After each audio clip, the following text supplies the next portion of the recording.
Hello and welcome to the final CIPR TV show of 2010. I'm Russell Goldsmith, stepping in again for regular presenter Philip Sheldrake, who is currently on holiday this week, and I'm joined as usual by Stephen Waddington. Hi. Hi Wads. Now, today's guest is Barry Leggetter, the Executive Director of AMEC, the organisation leading the development of international PR for standards, for international PR standards for measurement and evaluation. It's certainly a hot topic in our industry at the moment, which is why it's no surprise to us in the studio that we've already received loads of questions for Barry, and we'll be getting through as many as we can, as quick as we can, in the time available. But if you've still got a question that you'd like us to ask, then please do submit it using the box below your screen. Plus, you can also tweet any comments about the show using the hashtag CIPR TV. Barry, it's great to have you on the show. Good to be here. Former journalist, trained originally as on regional news, then started your own news agency up in the northwest. Yeah. You've had some of the biggest jobs in international PR since, latterly executive chairman at Byte, and now you're running AMEC, right? Correct. You managed to get in all right. That's the first thing, I guess. We've seen snow dominating the headlines. How was your trip in? Pretty typical. My train broke down. Overhead wires down onto the trusted London Underground to get us in. But you know what? I always think like a newsman when I see snow, because I think that is going to dominate everything. And why is it that every time we get a dump of snow, it paralyses Britain? You know, we know it's coming, just plan for it. So yeah, I live up in Rothbury, near Rothbury in Northumberland. We've seen the newsrooms, news cameras back up in Rothbury after the Raoul Moat story earlier in the year for the second time this year, reporting on the massive amounts of snow up there. I got the Standard, picked the Standard up on the way in to the studio. Pages 1, pages 2, pages 3. It's dominating. Snow is dominating the news, right? For a PR, how are you finding it, pitching in PR stories? Well, it's similar to what we discussed in the last show. It's making sure that your spokespeople, certainly from a broadcast point of view, are flexible, because from a regional point of view, as well as national, but mainly on regions, all they want to talk about is the weather, the traffic, school closures. So you've just got to be flexible, make sure that you're available to get your story across, not just on one day. We're also doing a lot of pre-recorded content at the moment, in the lead up to Christmas, to provide content for stations, when they're potentially short-staffed. You've worked, Barry, you've worked in New York. The New Yorkers wouldn't put up with this, would they? No, not at all. Is the UK being laughed at?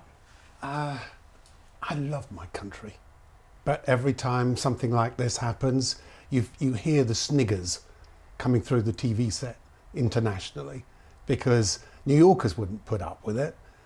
People in Scandinavia live with it for more months than we do. Why can't we just realise our weather pattern has changed and have the same mountains of snow, of grit and salt that anyone visiting New York sees all the time? Why can't we have the same kit that the New York guys have, where they just fit a snowplow onto every dust cart? Imagine that as your snow clearing, apparatus. Just got to invest in it. It's not going to go away. Weather patterns have changed. So what have we got? We've got snow at the moment. We've got WikiLeaks. We've got X Factor. And then, if you're a PR, you might stand a chance of getting your story.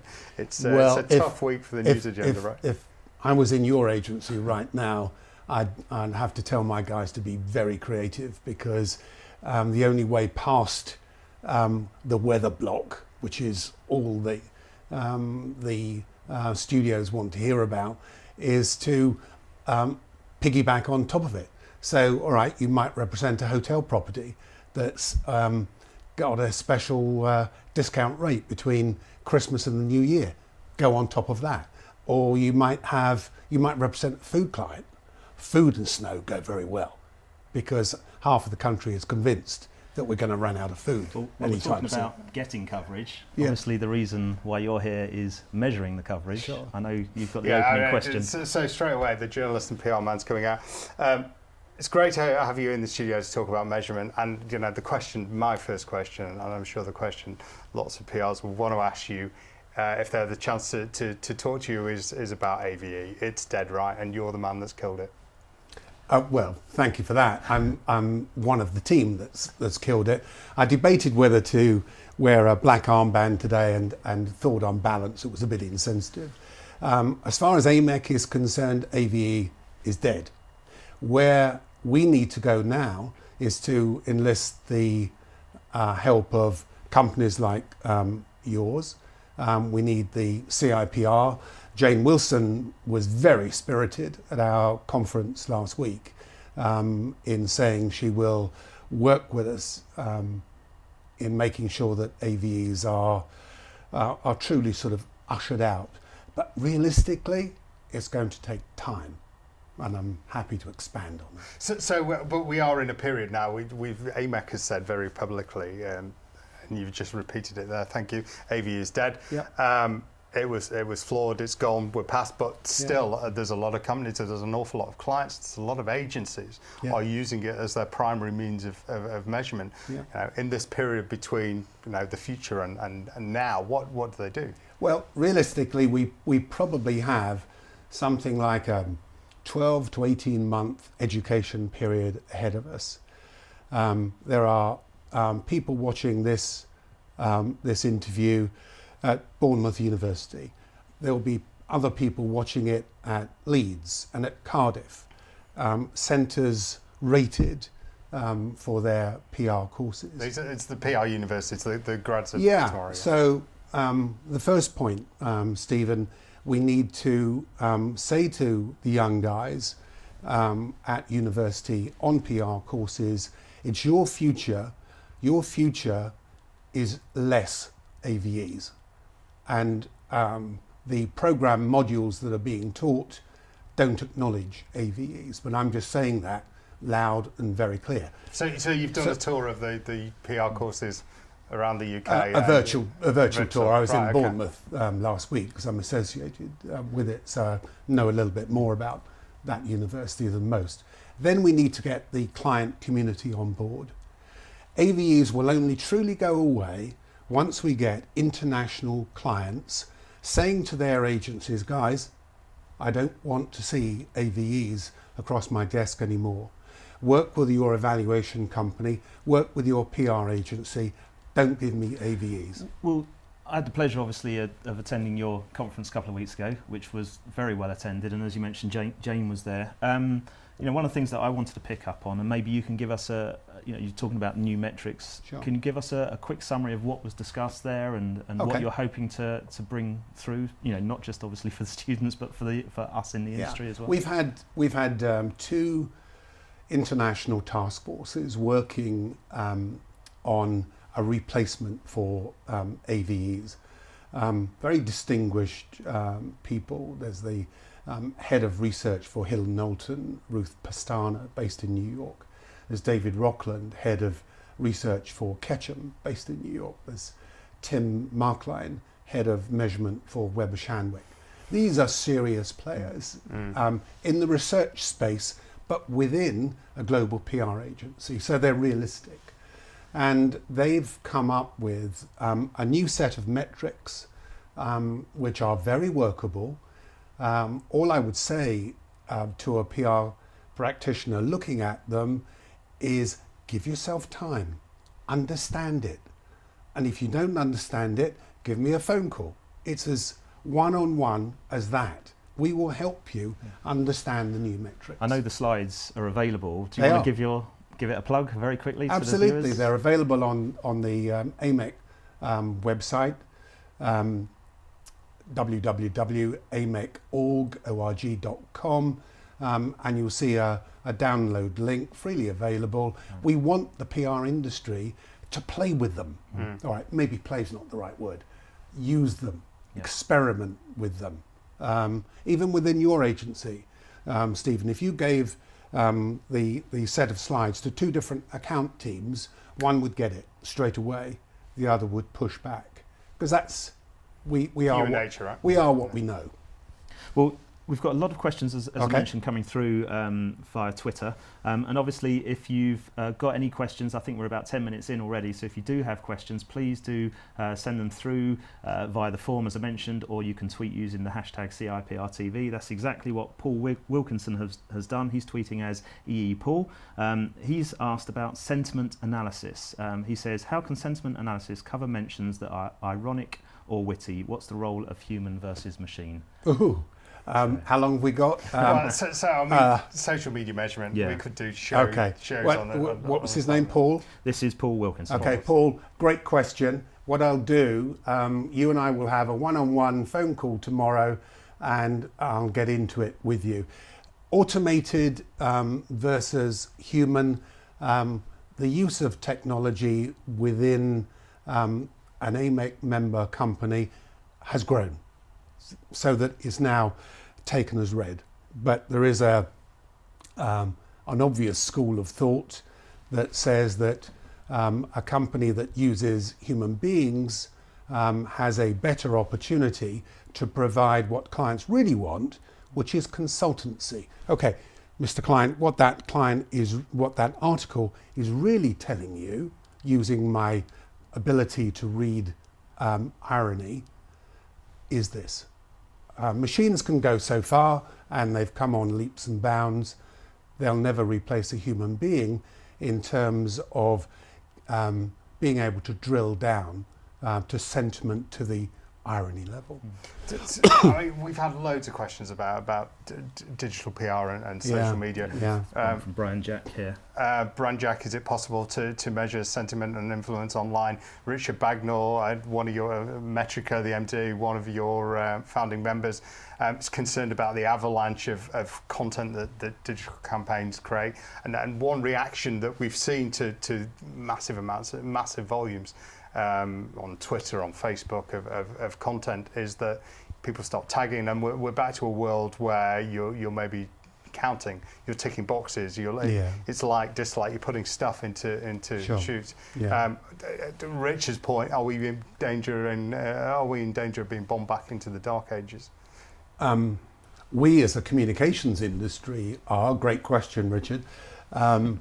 It's up to us to make sure that we apply the metrics that AMEC has now developed, and companies excuse me, such as Metrica and other AMEC members have got their own proprietary systems anyway that get over what I call the overload issue. It's all about discipline, and it's all about going back to the very start of program planning within the PR team with the client. What is it that you're really trying to measure? What is important to you commercially? Take it from there. You don't have to measure everything. How long do you think realistically it will take to get new standards, new measure, evaluation in place? So a secondary question, what's the route to that? Yeah. Okay, it comes back to something I said at the beginning of the program. The route to change are the clients, and the bigger the better. I just happen to have with me, great, it says RFP. It is an actual RFP, but minus any identification. What we need are more RFPs like this one, and let me tell you why. This uses the language that people like you, PR professionals, need, and people like evaluation companies need. So here we go. XYZ PLC is seeking an agency to achieve the following public relations objectives. Number one, develop and implement a measurable global comms campaign. That word, measurable. Number two, develop and implement a measurable public relations program. It then lists the target countries. What's important about this? This is an RFP from a household name. If I mention the name, which I'm not going to, we'll probably guess it. Week almost certainly reported on it last week. You would say, wow, yeah.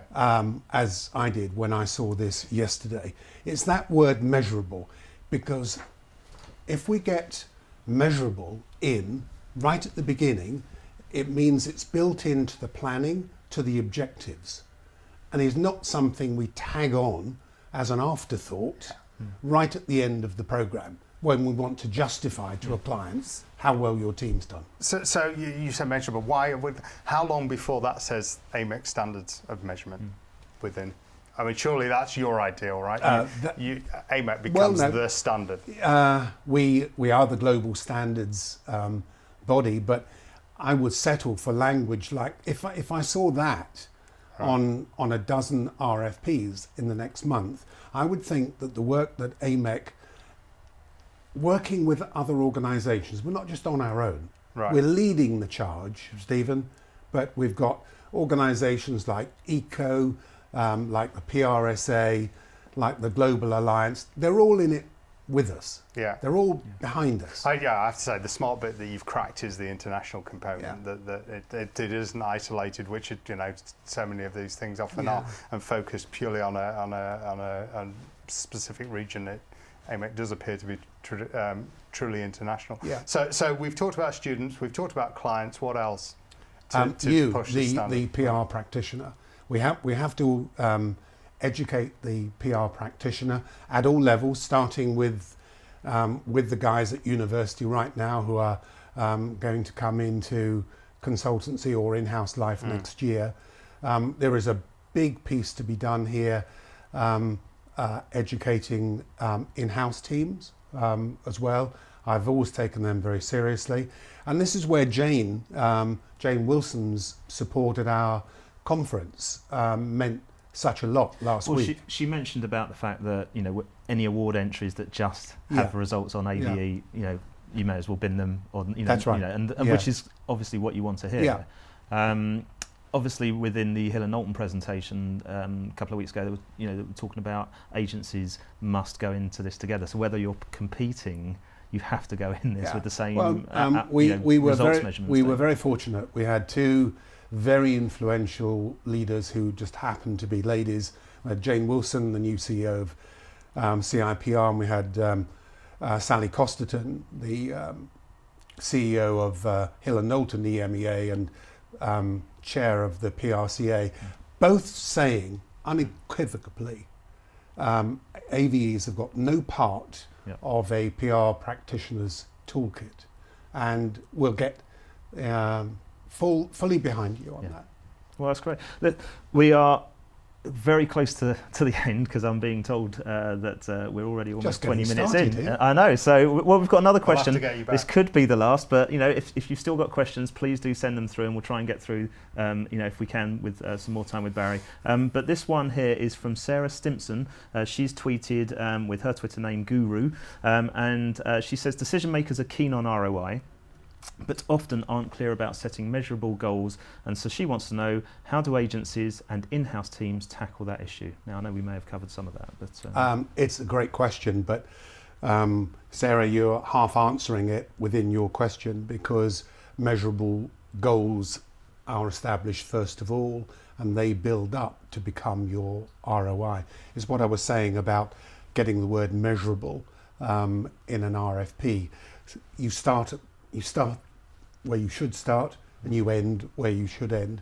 I understand probably where she is coming from. There is some confusion over what does ROI really mean, and again we have to sort of debunk it, get it down to language that a tabloid reader would understand, and once we're happy with that, then we can work it through the system. Will there be an issue on budgets at all?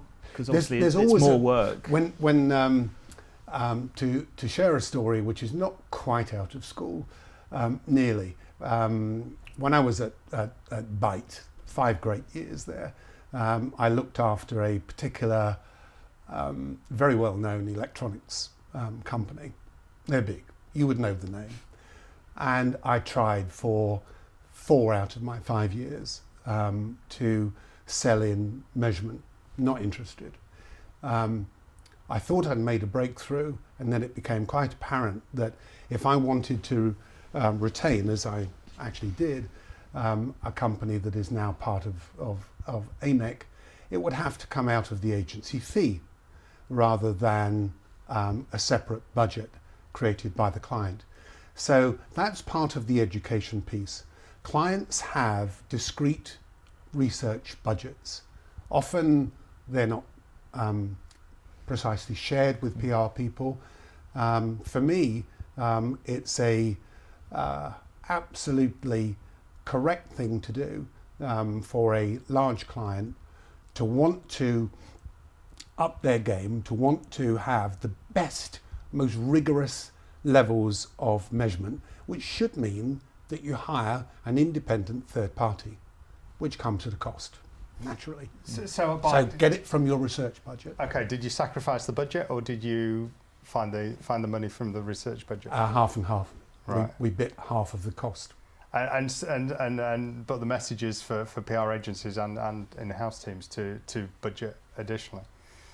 And don't give up, because in this economic climate, the first thing that a client may be disposed to do is say there is no budget, and you understand that, but then you have to sell the advantages of moving to what is to that client an entirely new program benefit.